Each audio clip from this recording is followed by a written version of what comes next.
Hello guys, good morning. So now we are here at Tagaytay for me to feature sa inyo ang ating isa sa magandang project, which is the Cool Suites. Okay, so guys, this is the Cool Suites Tower A and B.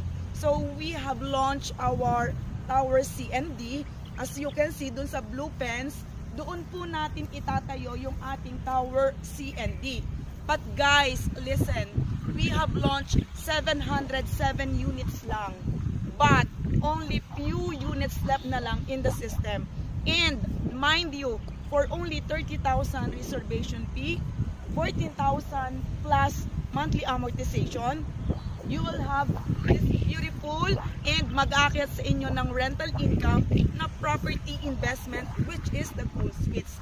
Now, for those who are asking, nasan ba ang Wind Residences? So this is the Wind Residences. Yung 5 towers na yan.